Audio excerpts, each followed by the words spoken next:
নমস্কার দিদি ভাইরা, ডলেস রেসিপিতে আপনাকে স্বাগত জানাই। জামাই ষষ্ঠী স্পেশালে আজকের রেসিপি চিংড়ির পুর ভরা পটলের দোরমা।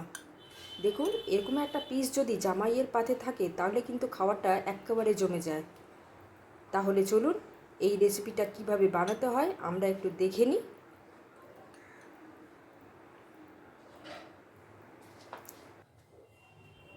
এখানে আমি 600 গ্রামের মতন পটল নিয়েছি। আর পটলের চোখলাগুলো আমরা সম্পূর্ণভাবে ছাড়াবো না, ঠিক এরকমভাবেই ছাড়াবো।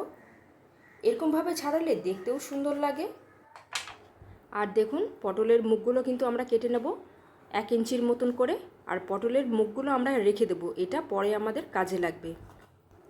আর চামচের হাতলের সাহায্যে পটলের ভেতরের অংশ আমরা বের করে নেব। পটলের পুর করার সময় এটা আমাদের পরে কাজে লাগবে। দেখুন, পটলের ভেতরটা কি সুন্দর পরিষ্কার হয়ে গেছে, পুর ভরতেও আমাদের সুবিধা হবে।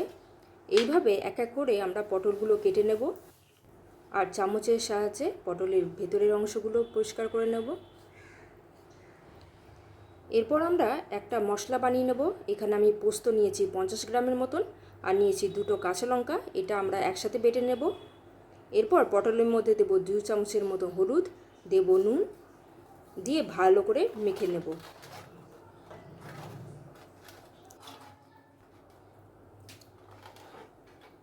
এরপর আমরা কড়াইতে তেল গরম করে পটলগুলো ভেজে নেব।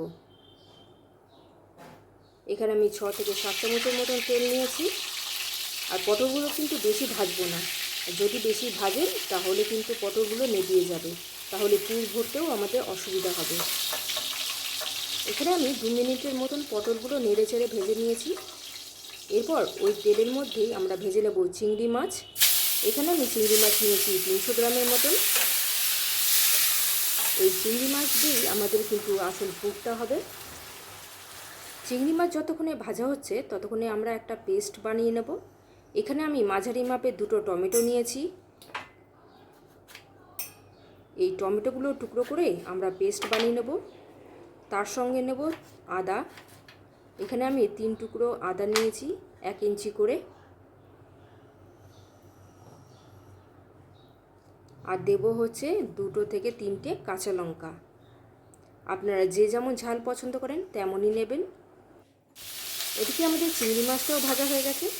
চিংড়ি মাছ কিন্তু বেশি ভাজতে নেই, বেশি ভাজলেই শক্ত হয়ে যায় আর খেতেও কিন্তু ভালো লাগে না। এরপর পটলের ভেতরে পুর করার জন্য নিয়েছি একটি মাঝারি মাপের পেঁয়াজ, এটা আমি কুচিয়ে নিয়েছি। এরপর দিয়েছি আমরা পটলের ভেতরের অংশ, যেটা আমরা আগে থেকে রেখে দিয়েছিলাম। এরপর দেবো স্বাদ মতো নুন, স্বাদ মতো চিনি, দেবো 1 চামচের মতো হলুদ, দিয়ে ভালো করে নেড়ে চেড়ে নেব। হালকা ভাজা হয়ে গেলে আমরা দিয়ে দেবো হচ্ছে চিংড়ি মাছ। এখানে আমরা চিংড়ি মাছগুলোকে কুচিয়ে নিয়েছি। এরপর দেবো 1 চামচের মতো পোস্ত বাটা। এখানে আমি বড় চামচের 1 চামচ নিয়েছি। দেবো সামান্য জল, দিয়ে ভালো করে একটু কষে নেব।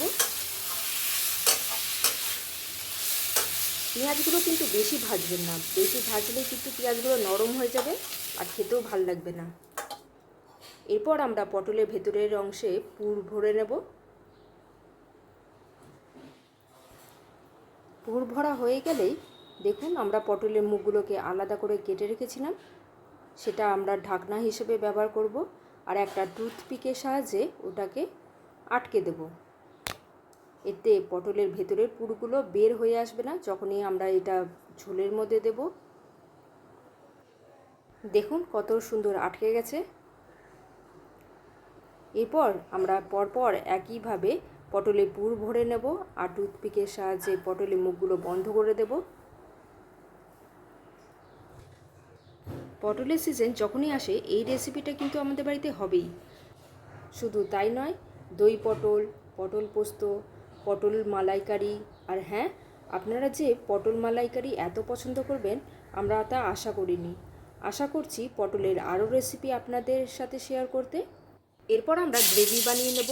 কড়াইতে তেল গরম করে নিয়েছি 3টে শুকনো লঙ্কা, 2টো তেজপাতা, 1 চামচের মতো গোটা জিরে। তারপর যে পেস্টটা বানিয়ে রেখে দিয়েছিলাম টমেটো আর কাঁচা লঙ্কার, সেটা আমরা দিয়ে দেব। তারপর দেবো 2 চামচের মতো হলুদ গুঁড়ো, দেবো 1 চামচের মতো জিরে গুঁড়ো, দেব শুকনো লঙ্কা, এখানে আমি কাশ্মীরি লঙ্কা নিয়েছি, এটা আমি 1.5 চামচের মতো নেব।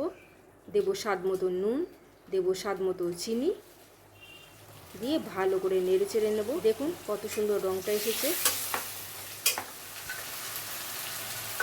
এরপর দিয়ে দেব পোস্ত বাটা, এখানে আমি 3 বড় চামচের মতন পোস্ত বাটা নিয়েছি, দিয়ে সুন্দর একটা গ্রেভি বানিয়ে নেব।